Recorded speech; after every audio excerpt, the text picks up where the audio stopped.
Bismillahirrahmanirrahim.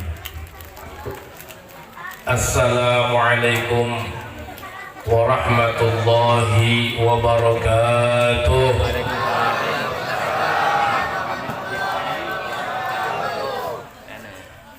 Bismillahirrahmanirrahim. Alhamdulillahilladzi hadana lihada wa ma kunna linahtadiya laula an hadanallah. Ashhadu an la ilaha illallah wahdahu la syarika lah wa ashhadu anna sayyidana wa nabiyyana Muhammadan abduhu wa rasuluh. Allahumma salli wa sallim wa barik wa karrim wa 'azzim ala sayyidina Muhammadin Miftah babi rahmatillah adada ma fi ilmillah. Salatan wa salaman daimaini bidawami mulkillah wa ala alihi wa sahbihi wa mawalah. Qala Allah ta'ala fi al-Qur'anil Karim wa huwa asdaqul qailin. A'udzu billahi minasy syaithanir rajim.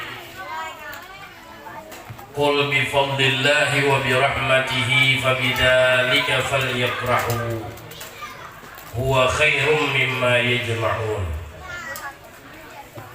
Wa qala an-nabiy sallallahu alaihi wasallam fi kitab lubabil hadis, man shalla alayya ashran hina yusbih wa ashran hina yumsi adrakathu syafa'ati.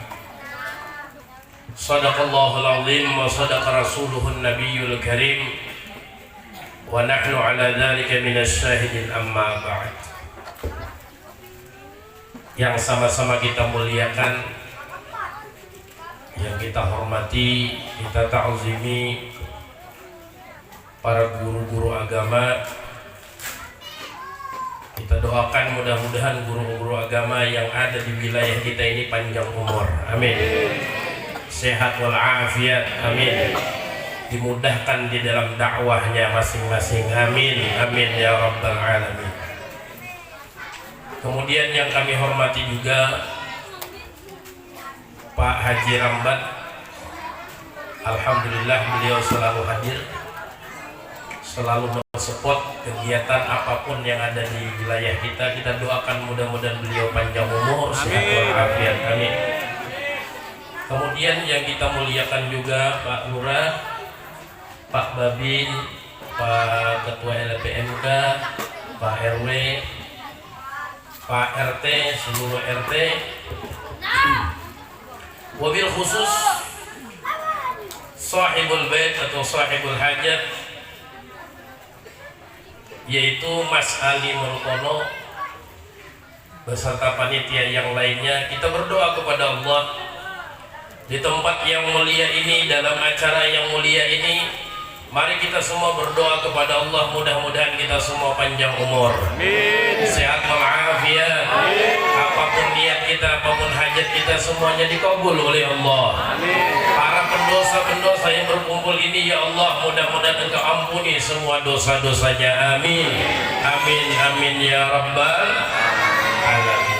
Bapak Ibu yang dirahmati oleh Allah Subhanahu wa ta'ala, pantas dan layak kita bersyukur kepada Allah dengan ucapan alhamdulillah.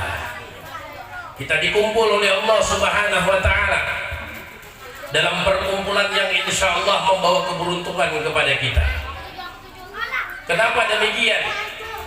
Karena Nabi Muhammad SAW pernah bersabda yang artinya, tidak berkumpul satu kaum yang mana mereka masing-masing punya niat, punya hajat di dalam hatinya, Allah Subhanahu wa ta'ala akan menanyakan kepada para malaikat yang berkerumun di acara seperti ini. Apa kata Allah Subhanahu wa ta'ala? Wahai malaikat, apa hajat si fulan? Apa niat si fulan? Apa hajatnya? Baik hajat dunia dan akhirat, semuanya akan aku kabulkan, kata Allah Subhanahu wa ta'ala. Mudah-mudahan semua hajat kita dikabul oleh Allah Subhanahu wa ta'ala, amin, amin ya rabbal alamin. Ustaz, ulun ini rancak sudah hadir majelis, kepengen badan bisi mobil Fortuner, cuman kan kabul lagi ya Ustaz. Apakah Allah Ta'ala itu tidak mendengar? Bukan, Allah Ta'ala itu tahu, Allah Ta'ala itu dengar. Kenapa Allah Ta'ala belum kabulkan untuk pian? Karena pian belum mampu. Andai nikmat itu Allah berikan kepada pian, belang kita dapat rezeki nukar Fortuner, lalu membagak kawan-kawan. Hati-hati di hadapan rumah ke Fortuner. Sombong. Akhirnya bukan keberuntungan tapi kecelakaan. Makanya Allah Subhanahu wa Ta'ala memberikan kamu, memberikan ajat kamu, mengabulkan niatmu di saat yang tepat kamu menerimanya. Mudah-mudahan kita semua diberikan oleh Allah Subhanahu wa Ta'ala niat kita, hajat kita di waktu yang tepat. Amin, amin ya rabbal alamin. Tidak lupa salawat dan salam kita haturkan kepada baginda Nabi Muhammad sallallahu alaihi wasallam. Allahumma shalli ala Muhammad. Satu hadis ulun kutipkan di dalam kitab Lughatul Hadis. Man shalla alayya 'ashran hina yusbih wa 'ashran hina yumsi adrakathu syafa'ati. Kata Nabi Muhammad sallallahu alaihi wasallam, barang siapa dari umatku baca sholawat dia pagi hari cuma 10 kali, 10. Allahumma shalli ala Muhammad, Allahumma shalli ala Muhammad, Allahumma shalli ala Muhammad, atau sallallahu alaihi Muhammad, sallallahu alaihi wasallam, sallallahu alaihi Muhammad, sallallahu alaihi wasallam. Tidak banyak, cuman 10. Wa ashran hina yumsi, dan 10 juga ketika sore. Berarti berapa jumlahnya? 20. Ada banyak Nabi minta, ada banyak. Pagi 10 kali, apa sore 10 kali. Kenapa? Karena Nabi tahu Muhammad koleran berata umatnya. Itu ya Nabi, kamu hendak suruh 1000 kali ini beliuran Tuhannya nih. Kusuruh 500 kali, ada harapan jual terbaca. 10 kali barang aja Nabi. Pagi 10 kali, habis asar atau sore hari 10. Mudah apa berat? Mudah apa berat? Bujur. Mudah apa berat? Mudah apa berat? Mudah untuk diucapkan, berat dalam istiqomah. Tapi kalau bisa kita istiqomah, ini pahalanya luar biasa. Kenapa? Karena kita nanti di akhirat, bahkan di barzah kita, di alam kubur kita mengharap yang namanya syafaat dari Nabi Muhammad SAW. Man shalla alayya 'ashran hina yusbih, kata Nabi, barang siapa salawat dia 10 kali saja setiap pagi, wa 'ashran hina yumsi, dan 10 kali saja ketika waktu sore, adrakathu syafaati, maka dia berhak mendapatkan syafaat. Dan ini kita pentingnya syafaat ini nanti kita sadar. Kapan kita sadar? Ketika kita sudah berpindah alam. Kapan berpindah alam? Ketika meninggal dunia. Kapan syafaat itu mulai? Ketika kita berada di alam kubur. Oh Pak, alam kubur. Dan ini pasti. Berapa banyak sudah mayit, berapa banyak sudah dari keluarga kita yang kita antarkan mayitnya ke dalam kuburnya. Andai saja kita ini mendengar mereka merengek kepada Allah Subhanahu wa Ta'ala, mereka meminta syafaat kepada Nabi Muhammad SAW. Mereka ingin, ya Allah berikan aku walaupun cuma sesaat hidup di alam dunia. Aku hendak berbuat baik, tapi kata kau lagi, dari kubur kembali ke alam dunia, tidak bisa. Kan ada sempat bubuhannya yang sudah meninggal dunia itu mendengar hadis, tidak ada sempat. Mudah saja untuk diamalkan 10 kali di waktu pagi, 10 kali di waktu sore. Adrakat syafaati, kata Nabi Muhammad SAW, maka dia berhak mendapatkan syafaat pada hari nanti di mana tidak ada yang bisa menolong. Syafaat itu artinya pertolongan. Kapan kita meminta pertolongan kepada Nabi Muhammad SAW? Di hari kiamat. Amal kita tidak bisa kita andalkan. Amal kita tidak bisa kita andalkan. Hanya mengharap syafaat daripada baginda Nabi Muhammad Sallallahu Alaihi Wasallam. Mudah-mudahan yang sedikit ini dapat kita amalkan dalam kehidupan kita sehari-hari. Pagi 10 kali, sore 10 kali. Mudah-mudahan dapat syafaat berataan. Amin, amin ya rabbal alamin. Bapak Ibu yang dirahmati oleh Allah Subhanahu Wa Taala, suatu ketika ada Arab Baduy. Arab Baduy ini dia masuk ke majelisnya Nabi Muhammad SAW. Nabi mengajarkan para sahabat ketika duduk baik. Nabi mengajarkan kepada para sahabat. Kemudian si Baduy ini masuk ke dalam masjid. Baduy ini orang desa yang mana dia tadi itu tidak punya adat istiadat atau adab. Ketika Nabi sedang asyik mengajar para sahabat, Baduy ini tanya, "Ya Rasulullah, bolehkah saya bertanya?" Kita tak kayak ini lah, belajaran ini. Ada orang di sana, Ustaz, betakon. Badep ngejar-ngejar. Badep ngejar-ngejar PRT. Kada badep, kita rasa memandai, kita rasa menjelaskan. Nah, kada badep, kenapa? Karena memang dia orang desa dan memang dia tidak punya tata krama dan tidak tahu. Tapi Nabi Muhammad SAW tahu bahwa dia adalah orang Baduy, orang desa yang memang tidak punya tata krama. Baik, kata Rasulullah, silahkan wahai tuan. Apa yang ditanyakannya? Ya Rasulullah, mata sa'ah, kapan terjadinya hari kiamat ya Rasulullah? Kayak bagian ditakuni kapan hari kiamat? Ujar Nabi, ma'adatalah, wahai tulan, engkau bertanya tentang sesuatu yang besar. Apa yang kau persiapkan untuk hari kiamat? Ya Rasulullah, saya tidak punya amalan apa-apa kecuali yang fardu-fardu saya laksanakan, yang sunnah urut tinggalkan. Sholat 5 waktu 3 wija, subuh, zuhur, asar, maghrib 3 wija. Tapi sholat-sholat sunnah tidak. Qabliyah, ba'diyah, duha, tahajud tidak. Tapi yang wajib-wajibnya saja. Kemudian puasa yang wajibnya saja ya Rasulullah, 30 hari bulan Ramadan. Puasa Senin Kamis tidak pernah.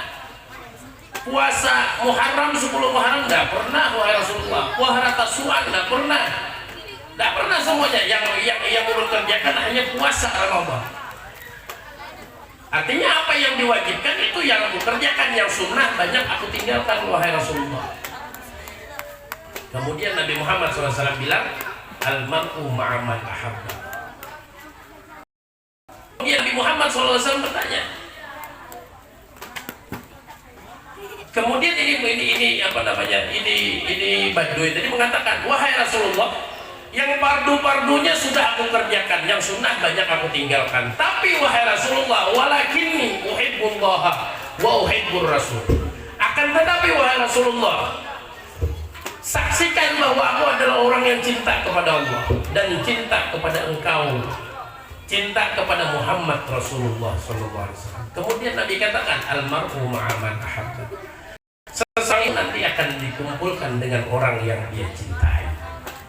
Kalau orang yang dia cintai adalah orang-orang yang saleh, maka insya Allah dia pun akan berkumpul dengan orang-orang yang saleh. Kalau yang dia cintai adalah para ulama, maka insya Allah dia pun akan berkumpul dengan para ulama. Kalau yang dia cintai adalah biduan dangdut, maka dia akan bersama dengan biduan dangdut. Oleh karenanya ini hidup adalah pilihan kita. Ini hidup adalah pilihan kita. Makanya jangan sampai salah kita memilih orang yang kita cintai. Di zaman itu mungkin mereka bisa mengekspresikan rasa cinta mereka kepada Nabi Muhammad SAW karena nabinya masih ada. Ya Rasul, saya cinta kepada engkau. Ujar Nabi, ikam bersamaku kayaknya. Terus zaman kita sekarang, bagaimana kita mengekspresikan rasa cinta kita kepada Nabi Muhammad SAW? Sedangkan tubuh Nabi Muhammad SAW tidak ada di hadapan kita. Yang ada hanya ajaran-ajarannya Nabi Muhammad SAW. Maka bagaimana kita cara mengekspresikan cinta kita? Mungkin salah satunya adalah dengan cara perkumpulan seperti ini. Ini adalah bentuk cinta kita dengan Nabi Muhammad SAW. Kenapa ini ulun sebut dengan bentuk cinta? Karena yang di sini kita sampaikan adalah cerita-cerita daripada baginda Nabi Muhammad Sallallahu Alaihi Wasallam. Mudah-mudahan kita yang hadir ini termasuk apa yang disabdakan oleh Nabi, almar'u ma'aman ahabba. Seorang itu akan dikumpulkan dengan orang yang dia cintai, dan ini termasuk ekspresi kita, cinta kita dengan Nabi Muhammad. Mudah-mudahan inilah kita termasuk apa yang disabdakan oleh Nabi Muhammad, seseorang itu akan bersama dengan orang yang dicintainya. Mudah-mudahan kita semua dikumpulkan dengan baginda Nabi Muhammad Sallallahu Alaihi Wasallam. Amin, amin ya rabbal alamin. Bapak Ibu yang dirahmati oleh Allah Subhanahu Wa Taala, kalau di zaman Nabi Muhammad Sallallahu Alaihi Wasallam, maka para sahabat itu belak-belakan dia mengatakan cinta dengan Nabi Muhammad. Kenapa? Karena memang nabinya ada. Terus bagaimana dengan kita sekarang? Jauh zaman kita ini hidupnya Nabi Muhammad 1446 tahun yang lalu kehidupan Nabi Muhammad. Bagaimana dengan kita? Cara mengungkapkan cinta kita dengan Nabi Muhammad SAW. Kalau para sahabat mereka langsung belak-belakan mengatakan cintanya kepada Nabi Muhammad SAW. Satu cerita. Ada sahabat namanya Thalhah ibnul Barra. Thalhah ibnul Barra ini beliau hidup di Madinah. Seorang pemuda ganteng, anum. Ketika itu Nabi Muhammad SAW hijrah dari Mekah ke kota Madinah. Nabi bersama dengan kaum muhajirin hijrah ke kota Madinah, disambut orang-orang Ansar. Salah satu orang yang menyambut Nabi Muhammad SAW adalah Thalhah ibnul Barra. Yang mana Thalhah ibnul Barra ini saking cintanya dengan Nabi Muhammad SAW, senang mendengar kisah-kisah dari Nabi Muhammad SAW. Padahal hidup beliau di Madinah. Jadi bilanya ada orang yang datang dari Mekah, beliau tanya bagaimana Nabi Muhammad. Maka diceritakan oleh orang Nabi Muhammad begini. Nabi Muhammad begini. Maka tertanamlah kecintaan di hatinya Thalhah ibnul Barra. Maka ketika itu Nabi Muhammad SAW berhijrah ke kota Madinah, maka senang luar biasa Thalhah ibnul Barra. Kenapa? Karena orang yang diidam-idamkannya selama ini akan datang. Orang yang selama ini dirindukan oleh Thalhah ibnul Barra akan datang. Maka tibalah waktunya Nabi Muhammad SAW bersama rombongan muhajirin datang ke kota Makkah, mengendarai unta ketika itu. Sesampai di kota Madinah, maka disambut oleh orang-orang Ansar dengan kalimat qala'al badru alaina min saniyatil wada'. Sesampai di Madinah, apa yang dilakukan oleh Thalhah ibnul Barra? Tangan Nabi dicium bolak-balik. Tangan Nabi Muhammad dicium oleh Thalhah ibnul Barra, gembira, senang. Bahkan saking senangnya Thalhah ibnul Barra, tidak hanya telapak tangan, tidak hanya tangan Nabi Muhammad yang dicium, tapi kakinya Nabi Muhammad dicium oleh Thalhah ibnul Barra. Ayo biar baptis Nabi dicium oleh Thalhah ibnul Barra. Kenapa? Karena memang ada nabinya. Maka mereka dapat meluapkan ekspresi cintanya. Salah satunya dengan mencium tangan Nabi Muhammad SAW, bahkan mencium kaki Nabi Muhammad SAW. Kemudian ditanya oleh Nabi Muhammad, "Man anta?" Siapa kamu? "Saya Talha bin Barra, wahai Rasulullah." Oh baik.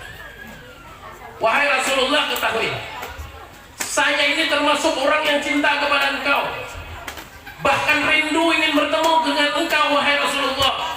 Kenapa kata Nabi engkau cinta dan rindu? Karena aku setiap orang datang dari Mekah, kutanya bagaimana kabar Nabi Muhammad, bagaimana tindak tanduk Nabi Muhammad SAW, sehingga aku mendengar penjelasan daripada mereka dan tumbuhlah kecintaan sampai kerinduan kepadamu. Masya Allah, kata Rasulullah. Wahai Rasulullah, saksikan aku cinta kepadamu. Maka kata Nabi Muhammad SAW, cinta itu perlu bukti. Wahai Talha bin Barra, kalau engkau memang cinta kepadaku, bolehkah engkau buktikan? Baik ya Rasulullah, apa yang kau perintahkan akan aku kerjakan. Bukti cinta.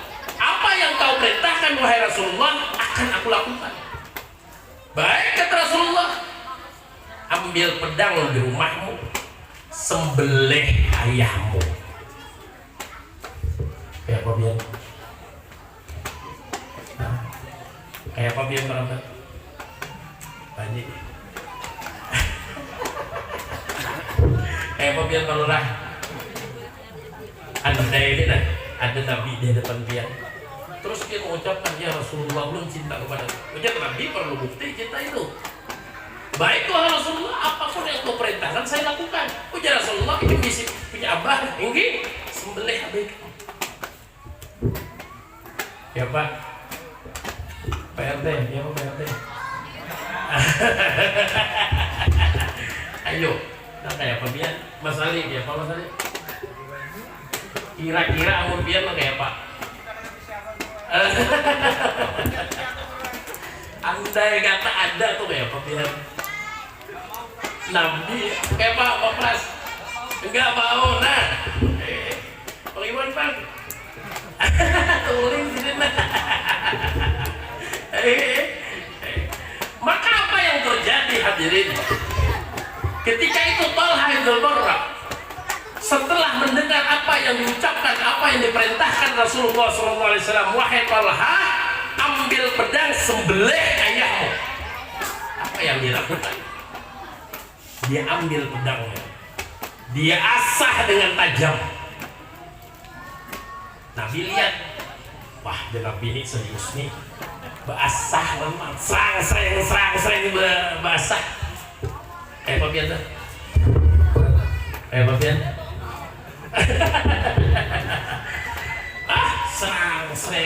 serang basah.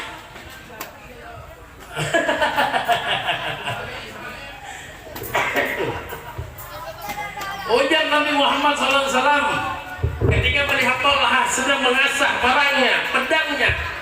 Kemudian dia bangkit daripada mengasah pedangnya dan dia berjalan menuju ayahnya. "Ya Talha, aqbil." Ujar Nabi, "Wahai Talha, sini. Aqbil, sini." Kemudian dia berpaling dan dia menghadap Rasulullah, membawa pandang, membawa parang.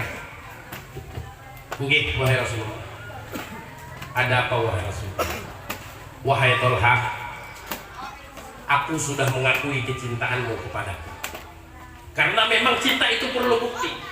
Dan aku sudah mengakui engkau sebagai pencinta kepadaku. Kenapa? Karena memang engkau buktikan ingin menyembelih ayahmu.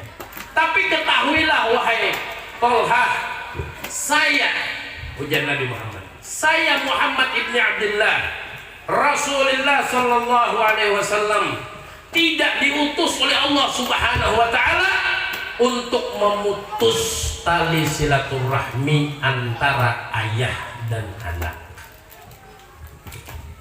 Aku tidak diutus seperti itu," kata Nabi. "Aku tidak diutus untuk memecah belah," kata Nabi. "Aku tidak diutus untuk membuat berantakan di dalam keluargamu, tidak. Aku hanya mengetes apakah memang betul cintamu itu padaku, dan memang betul ternyata wahai Talha. Terima kasih wahai Rasulullah." Maka ketika itu ringkas ceritanya. Ketika itu Nabi Muhammad SAW berlanjut dengan untanya Kemudian stop beliau di rumah Abu Ayyub Al-Ansari. Ketika itu beliau bermukim di tempat sahabat Ansar namanya Abu Ayyub Al-Ansari. Setelah beberapa lama, di malam hari di kota Madinah ketika itu sedang dalam keadaan dingin, sedang dalam keadaan musim dingin. Oh, pian bila di Mekah Madinah tuh bilanya dingin, alih di kisah. Nang biasa haji, biasa umrah tahu tuh amunnya musim dingin. Amun bebaju benang selapis dua lapis nih, bulek beku tuh bang pian. Nah, beku. Harus nang 4-5 lapis, berjaket pakai mantel makanya. Ketika itu di malam hari Nabi Muhammad SAW mendengar bahwa Talha seorang pemuda ini yang membuktikan cintanya di hadapan Nabi Muhammad SAW sedang sakit. Malam hari apa yang dilakukan oleh Nabi Muhammad SAW? Maka ketika itu Nabi keluar menembus dinginnya malam. Jangan dipikir lampu banyak kayak ini nih. Jangan dipikir di Madinah ketika zaman Nabi itu banyak lampu kayak ini, apalagi warna abang hijau kayak ini. Tidak. Menembus dinginnya malam. Kenapa? Nabi rindu, Nabi kangen dengan Talha, dan bahkan Talha ini dalam keadaan sakit. Bahkan dikatakan dalam kitab tersebut Talha ketika itu sedang dalam keadaan koma. Sesampai di rumah Talha bin Barra, diketoklah pintunya. Tok, tok, tok, tok. Yang buka ayah. Nah, anak musim balik kata ini. Nah, anak musim balik oleh apa anak kata ini. Kemudian, oh ya Rasulullah, masuk ya Rasulullah, masuk. Nah, kata Nabi, aku ingin menengok Talha bin Barra. Aku ingin menengok Talha. Baik ya Rasulullah, dia ada di kamar. Maka masuklah ketika itu Nabi Muhammad SAW ke kamar Talha bin Barra. Setelah Nabi Muhammad SAW sampai di depan ranjangnya daripada Talha bin Barra, beliau mengangkat tangan, beliau berdoa kepada Allah untuk kesembuhan daripada Talha. Kenapa? Talha ketika itu sudah dalam keadaan koma. Berdoa, setelah berdoa lalu keluar Nabi Muhammad SAW, kemudian pamit dengan ayahnya.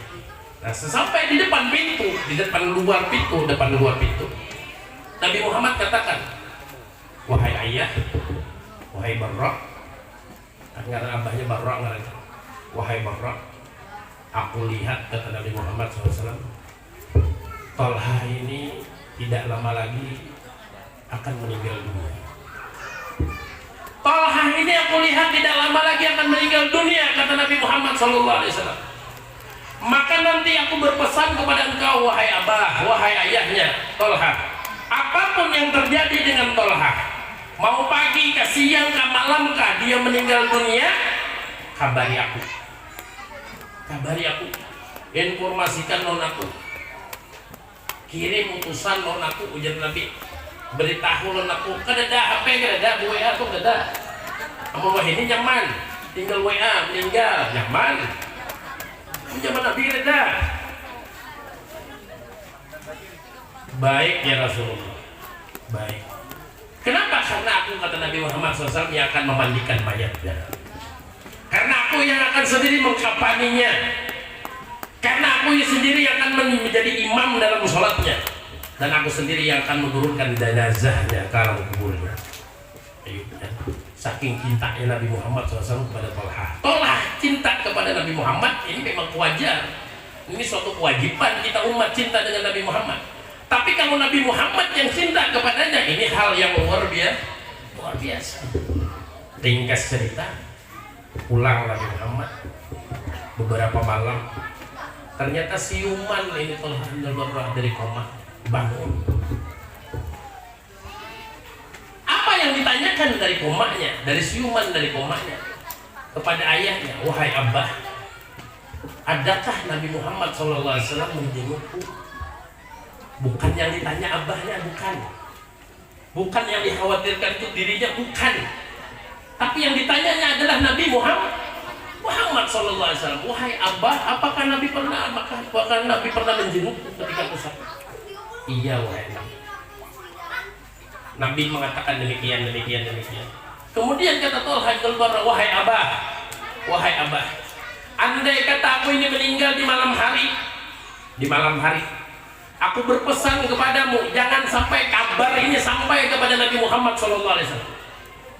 Kenapa? Karena ketika sampai kabar ini dengan Nabi Muhammad SAW, pasti Nabi akan keluar dari rumahnya, sehingga beliau tubuhnya pasti akan menembus dinginnya malam. Dan aku takut, kata Thalha bin Barra, Nabi ketusuk duri. Aku khawatir. Aku tidak ridho, wahai ayahku Nabi Muhammad SAW tertusuk duri saja aku tidak ridho. Ayo dia, saking cintanya Thalha bin Barra, dia tidak mengkhawatirkan dirinya, tapi yang dikhawatirkan adalah baginda Nabi Muhammad SAW. Ringkas cerita, maka ketika itu meninggallah Thalha bin Barra di malam hari. Maka kabar ini tidak disampaikan kepada Nabi Muhammad SAW di malam hari. Kenapa? Karena kalau sampai kabar ini, pasti Nabi Muhammad akan keluar dari rumahnya menuju rumahnya Thalha bin Barra. Kapan sampai kabar ini? Ketika sudah siang hari sampai, dan Thalha bin Barra sudah dimakamkan ketika itu. Maka Nabi Muhammad di siang hari mendengar kisah daripada Thalha bin Barra telah meninggal dunia. Beliau bergegas ke kubur daripada Thalha bin Barra. Setelah sampai di kubur, beliau membawa para sahabat-sahabatnya. Beliau sholat di atas kuburnya, disolatkan sama Nabi. Setelah disolatkan, didoakan sama Nabi. Kemudian Nabi bilang, wahai para sahabat, ketahuilah, rohnya Thalha bin Barra sedang diperebutkan oleh bidadari. Kenapa? Karena dia cinta dan mengagungkan kepadaku. Karena dia cinta kepadaku, kata Nabi Muhammad SAW. Maka rohnya diperebutkan oleh bidadarinya Allah Subhanahu wa Ta'ala, disambut oleh bidadarinya Allah Subhanahu wa Ta'ala. Subhanallah. Ada beberapa kesimpulan yang kita tarik dari cerita ini. Yang pertama, kalau Thalha bin Barra menumbuhkan kecintaannya kepada Nabi Muhammad SAW, beliau menghadang orang-orang yang dari Mekah kepada beliau, dari Mekah ke Madinah. Beliau tanya, bagaimana Nabi Muhammad? Bagaimana tindak tanduk akhlak daripada baginda Nabi Muhammad SAW? Maka dengan itulah beliau, Thalha bin Barra tadi, tumbuh kecintaan dengan Nabi Muhammad SAW. Dengan kabar-kabar orang yang bawa dari Mekah ke Madinah inilah Thalha bin Barra cinta dengan Nabi Muhammad, bahkan rindu dengan Nabi Muhammad SAW. Sedangkan kita jauh, kita ini zamannya dengan Nabi Muhammad SAW 1446 tahun yang lalu. Bagaimana cara kita umatnya Nabi Muhammad menumbuhkan kecintaan, bahkan kerinduan dengan Nabi Muhammad? Bagaimana caranya, hadirin? Maka perbanyaklah membaca buku As-Sirah Nabawi atau hadir di majelis ilmu, yang mana majelis ilmu tadi menceritakan tentang akhlak tindak tanduk baginda Nabi Muhammad Sallallahu Alaihi Wasallam, sehingga nanti engkau tumbuh kecintaan di hatimu, bahkan kerinduan di hatimu. Dan mudah-mudahan dengan kecintaan kerinduan itu membuahkan syafaat untuk kita semua. Amin, amin ya rabbal. Itu yang pertama. Yang kedua, bagaimana Thalha bin Barra begitu senangnya beliau dengan kedatangan Nabi Muhammad SAW. Bahkan beliau ucapkan cinta di hadapan Nabi Muhammad SAW. Tapi kata Nabi Muhammad, cinta itu perlu bukti. Penggal kepala ayahmu, sembelih kepala ayah. Hampir saja dia lakukan. Akhbir ya Thalha, kesini wahai Thalha. Aku tidak diutus untuk memutus tali silaturahmi. Maka dari tali silaturahmi ini ulun ambilkan dua hal. Yang pertama, andai kita masih punya orang tua, abah masih hidup, mama masih hidup, maka perbaikilah hubunganmu dengan orang tuamu.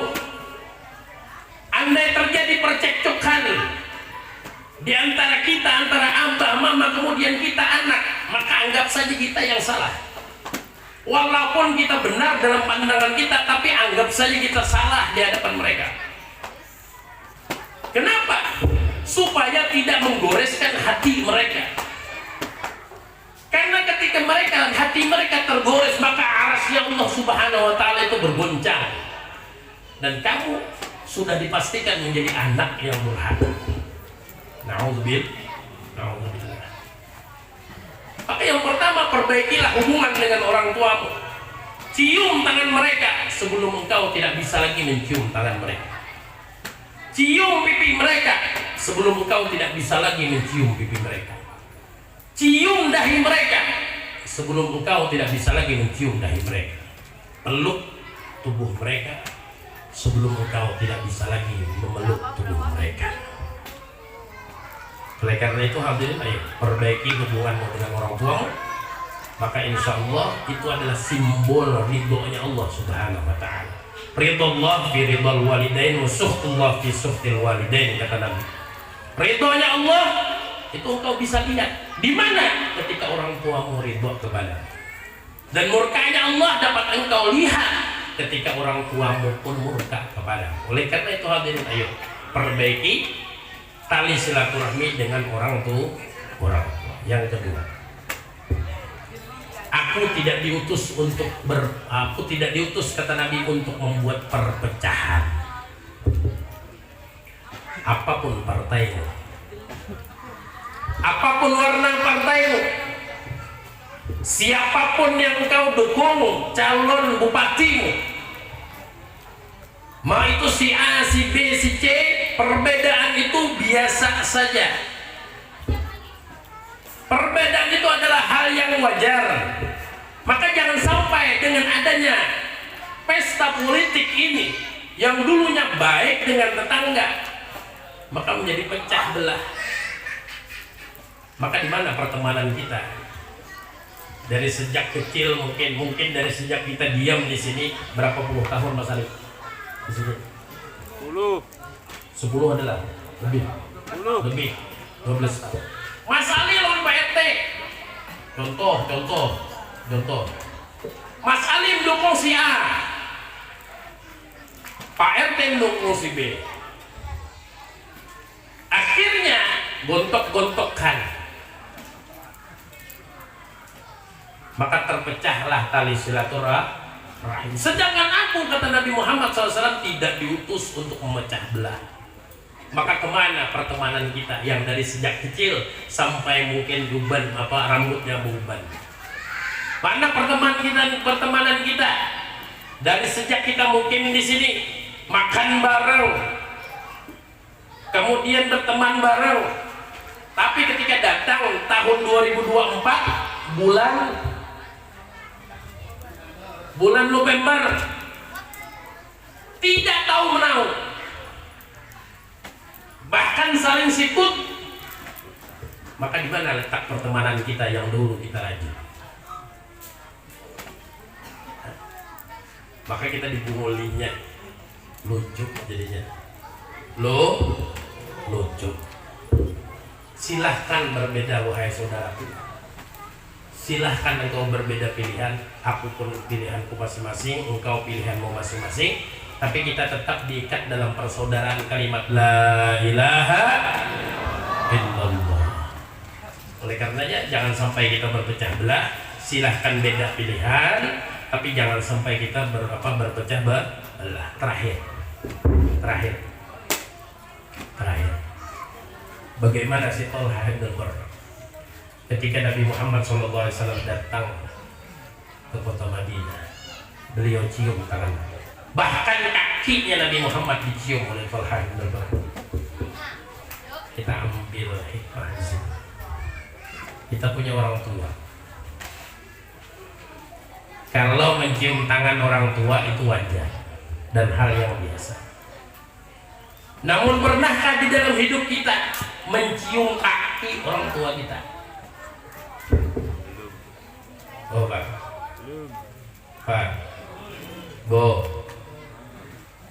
Pak Babin, biasalah mencium kaki orang tua. Alhamdulillah, nah bagus ini. Kian Pak Lurah. Alhamdulillah. Pak RT. Tunduk Pak RT ini udah paling hanya lu canangi itu tuh tunduk sini. Pak RT Imam belum. Nah, jujur jangan apa. Oke. Pak RT Sukarno. Apalagi? Belum pernah. Pak RT Papo. Belum pernah. Pak RT Arifin. Alhamdulillah biasa. Pak Haji Ramdan. Alhamdulillah. Maka beruntunglah orang yang pernah mencium kaki orang tuanya. Beruntung ketika di masa hidup orang tuanya dia pernah mencium kaki orang tuanya. Kenapa? Karena kita menghambakan, selain kita menghambakan diri kepada Allah Subhanahu wa taala, sepantasnya diri kita ini kita hambakan kepada orang tua kita. Kepala yang letaknya di atas, kepala yang kita sucikan, kita letakkan di kaki kedua orang tua kita. Itu hal yang pantas kita lakukan untuk orang tua kita. Yang belum pernah orang tuanya masih hidup, ayo. Habis ini cium tangannya, cium kakinya. Nah, mudah-mudahan yang sedikit ini bermanfaat untuk kita semua. Amin. Amin ya rabbal alamin. Kita mau sedikit demi sedikit mengikuti ajaran daripada baginda Nabi Muhammad sallallahu alaihi wasallam, sehingga acara ini penuh dengan manfaat, penuh dengan barokah. Kita berdoa kepada Allah, mudah-mudahan kita semua panjang umur, amin, sehat walafiat, yang sakit diangkat penyakitnya oleh Allah, yang punya hajat mudah-mudahan hajatnya semuanya dikabul oleh Allah, yang punya urusan sulit mudah-mudahan dimudahkan, dilancarkan urusannya oleh Allah, yang punya rezeki surut mudah-mudahan rezekinya ditambah barokahnya, halal dan thayyibah. Amin ya rabbal alamin. Kita mengaku banyak dosa kepada Allah, banyak dosa kepada Rasulullah, banyak dosa kepada kedua orang tua kita, baik yang masih hidup ataupun yang sudah meninggal dunia. Banyak dosa kepada suami, banyak dosa kepada istri, banyak dosa kepada saudara, kerabat, jiran, tetangga. Dengan majelis ini ya Allah kami minta kepada Engkau, ampuni segala dosa-dosa kami. Amin. Amin ya rabbal alamin. Kita minta kepada Allah, mudah-mudahan kita semua dijadikan hamba yang taat kepada Allah, taat kepada baginda Nabi Muhammad sallallahu alaihi wasallam, dan kita minta kepada Allah mudah-mudahan kita semua dimatikan dalam keadaan husnul khatimah. Husnul khatimah. Husnul khatimah. Dapat mengucap kalimat tauhid la ilaha illallah Muhammadur Rasulullah sallallahu alaihi wasallam ala hadin niyyah qul niyyatun salihah bisidil Fatihah.